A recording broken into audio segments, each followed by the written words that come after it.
কুয়াকাটা হিন্দু ও বৌদ্ধ সম্প্রদায়ের তীর্থস্থান। সমুদ্র দেখতে আমরা কে না ভালোবাসি। সমুদ্রের বিশালতা মানুষকে সবসময় তার কাছে টানে। পৃথিবীর বেশিরভাগ মানুষ এই সমুদ্রের পাশে সময় কাটাতে বেশ পছন্দ করে। এইসব মনোমুগ্ধকর প্রাকৃতিক সৌন্দর্য উপভোগ করতে হাজারো মানুষ ছুটে আসে দেশের অন্যতম পর্যটন নগরী পটুয়াখালীর সাগরকন্যা খ্যাত কুয়াকাটায়। সুপ্রিয় দর্শক, আসুন জানি কুয়াকাটা সম্পর্কে আরও বিস্তারিত। পাশাপাশি লাইক, শেয়ার, কমেন্ট ও সাবস্ক্রাইব করে আমাদের পাশে থাকুন।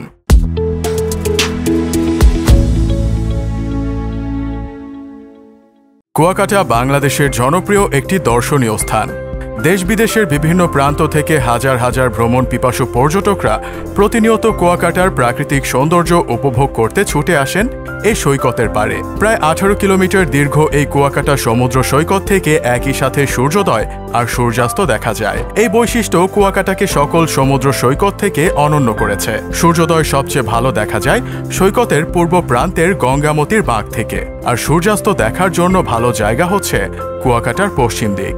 বাংলাদেশের দক্ষিণাঞ্চলে সাগরকন্যা খ্যাত মনোরম একটি ভ্রমণ স্বর্গ কুয়াকাটা। ভ্রমণ বিলাসী ও পর্যটকদের আনন্দ ভ্রমণ ও অবকাশ সময় কাটানোর অন্যতম মনোরম ও মনোমুগ্ধকর জায়গা হলো সাগরকন্যা কুয়াকাটা। শুধু দেশে নয়, কুয়াকাটার পরিচিতি এখন বিশ্বজুড়ে। নজরকাড়া প্রাকৃতিক সৌন্দর্যের কারণে কুয়াকাটার রয়েছে আলাদা সুখ্যাতি। দেশের সর্বদক্ষিণে পটুয়াখালীর কলাপাড়া উপজেলার লতা চাপলি ইউনিয়নের শেষ প্রান্তে সাগর পাড়ের এই জনপদ কুয়াকাটা।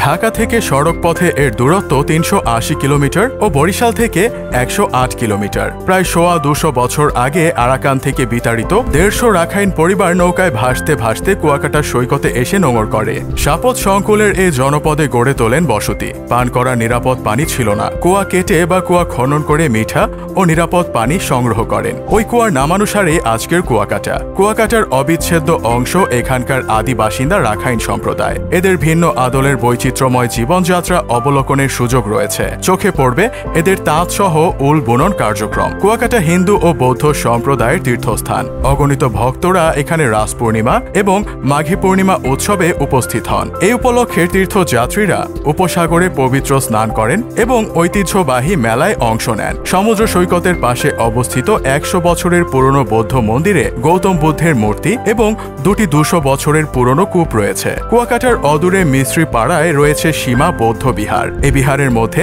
গৌতম বুদ্ধের ধ্যানমগ্ন 137তম ওজনের অষ্টধাতু নির্মিত বিশাল আকৃতির বৌদ্ধ মূর্তি শোভা পাচ্ছে। রাখাইনদের দাবি এশিয়ার বৃহত্তম বৌদ্ধ মূর্তি এটি। নিজের অভিজ্ঞতাকে সমৃদ্ধ করতে কুয়াকাটায় ভ্রমণের বিকল্প নেই। প্রাকৃতিক শোভামণ্ডিত দৃশ্যপট অবলোকনের পাশাপাশি দেশের প্রাচীন পুরাকীর্তি, বিভিন্ন বৌদ্ধবিহার ও প্রাচীন কুয়া স্বচক্ষে দেখার সুযোগ রয়েছে।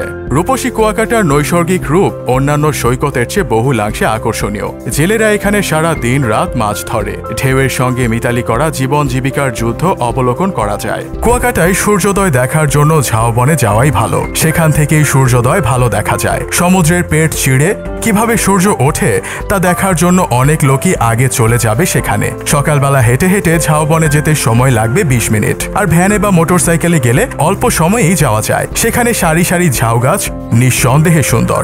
এই বনটি সরকার বনায়ন পরিকল্পনার অধীনে তৈরি করেছে।